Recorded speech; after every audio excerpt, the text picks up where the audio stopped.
بسم اللہ الرحمن الرحیم۔ الفاظ کبھی کبھی وہ کہہ جاتے ہیں جو ہم دل میں محسوس کرتے ہیں۔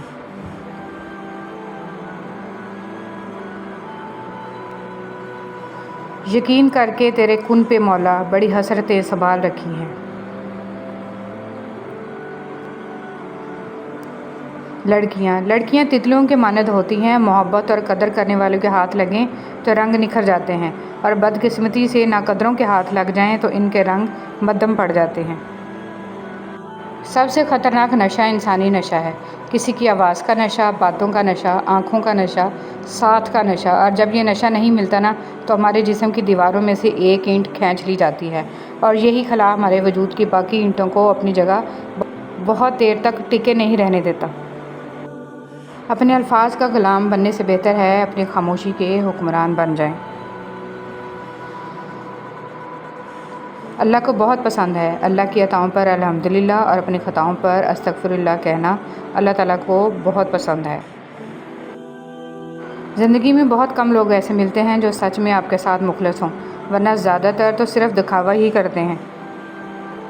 حضرت علی رضی اللہ تعالیٰ عنہ نے ارشاد فرمایا، لوگوں سے انتقام مت لیا کرو، خراب پھل خود ہی درختوں سے گر جایا کرتے ہیں۔ صبر، ان اللہ مع الصابرین، بے شک اللہ صبر کرنے والوں کے ساتھ ہے۔ سب سے بڑی غلطی جو زیادہ تر لوگ کرتے ہیں، آدھا سنتے ہیں، تھوڑا سمجھتے ہیں، زیادہ بتاتے ہیں۔ عورت ہی کیوں، مرد کو بھی تو اچھے نصیب کی دعا دینی چاہیے، کیونکہ اگر عورت کے حصے غلط مرد آئے تو اس کا گھر خراب ہوتا ہے، لیکن اگر مرد کے حصے غلط عورت آ جائے تو پوری نسل تباہ ہو جاتی ہے۔ وقت، ہم اچھے وقت کی تلاش میں ساری زندگی گزار دیتے ہیں، حالانکہ جو وقت گزر رہا ہے وہی اچھا ہے۔ محبت اللہ سے ہو جائے تو ملاقات کی تڑپ فجر سے شروع ہوتی ہے اور تہجد پہ ختم ہوتی ہے۔ کچھ لوگوں کے ساتھ واسطہ پڑنے پر یقین ہو جاتا ہے کہ جہنم ایسے ہی نہیں بنائی گئی۔ کم ترین علم وہ ہے جو زبان پر رہے، اور بلند ترین علم وہ ہے جو کردار سے ظاہر ہو۔ جس کا ارادہ برا ہوتا ہے اس کا تیر خود اسی کی طرف پلٹتا ہے۔ الفاظ، کبھی کبھی ہم غلط نہیں ہوتے، بس ہمارے پاس وہ الفاظ نہیں ہوتے جو ہمیں صحیح ثابت کر سکیں۔ رشتوں کی رسی کمزور تب ہوتی ہے جب انسان غلط فہمی میں پیدا ہونے والے سوالوں کا جواب بھی خود ہی بنا لیتا ہے۔ تم کسی انسان کو برا مت سمجھو، وہ ویسا نہ ہو جیسا تم سمجھتے ہو، حقیقی علم اللہ کے پاس ہے اور تم لا علم ہو۔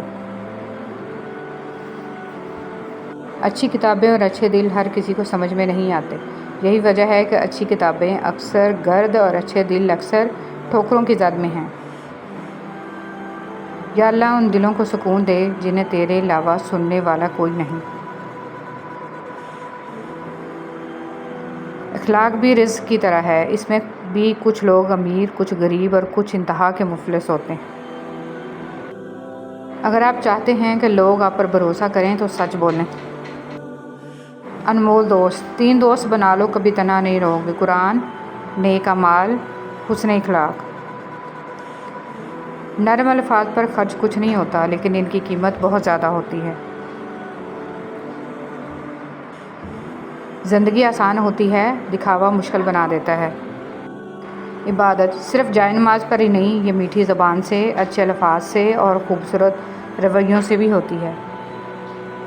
صبر کیا ہے؟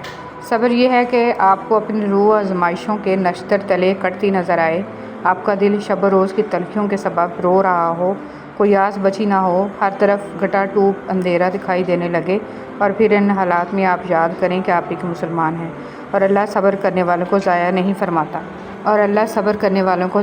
فرماتا۔ یہ سوچ کر آپ اٹھ کھڑے ہوں اور خود ہی اپنے زخموں پر مرہم رکھیں اور کہتے جائیں، اے آزمائشوں، روز قیامت گواہ رہنا کہ میں ان حالات میں رب کے حضور کھڑا تھا۔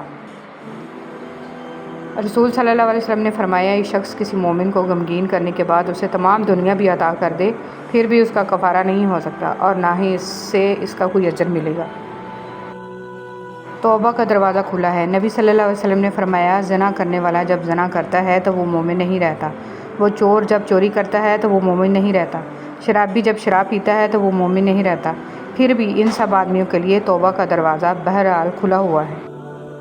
جنت کا عہد۔ رسول صلی اللہ علیہ وسلم نے فرمایا، اللہ تعالیٰ نے بندوں پر 5 نمازیں فرض کی ہیں، پس جس شخص نے ان کو اس طرح ادا کیا ہو کہ ان کو ہلکا سمجھ کر ان میں کچھ بھی کمی نہ کی ہو تو اس کے لیے اللہ کے پاس جنت میں داخل ہونے کا عہد ہوگا، اور جو شخص ان کو ادا نہیں کرے گا تو اس کے لیے اللہ کے پاس کوئی عہد نہیں۔ اللہ چاہے تو اسے عذاب دے اور چاہے تو اسے جنت میں داخل کر دے۔ وضو سے گناہوں کا نکلنا۔ حضرت عثمان رضی اللہ تعالیٰ عنہ بیان کرتے ہیں کہ رسول صلی اللہ علیہ وسلم نے فرمایا، جو شخص وضو کرے اور خوب اچھی طرح وضو کرے تو اس کی خطائیں اس کے جسم سے نکل جاتی ہیں، حتیٰ کہ اس کے ناخنوں کے نیچے سے بھی نکل جاتی ہیں۔ تکبر کیا ہے؟ آپ صلی اللہ علیہ وسلم نے فرمایا، جس کے دل میں ذرا برابر تکبر ہوگا وہ جنت میں داخل نہیں ہوگا۔ ایک آدمی نے کہا کہ انسان چاہتا ہے کہ اس کے کپڑے اچھے ہوں اور اس کے جوتے اچھے ہوں۔ آپ نے فرمایا، اللہ خود جمیل ہے، وہ جمال کو پسند فرماتا ہے۔ تکبر حق کو قبول نہ کرنا اور لوگوں کو حقیر سمجھنا ہے۔ یاد رکھیں، چھوٹے الفاظ بڑی تبدیلی لا سکتے ہیں۔ روزانہ ایسی باتیں سننے کے لیے ہمارے ساتھ جڑے رہیں۔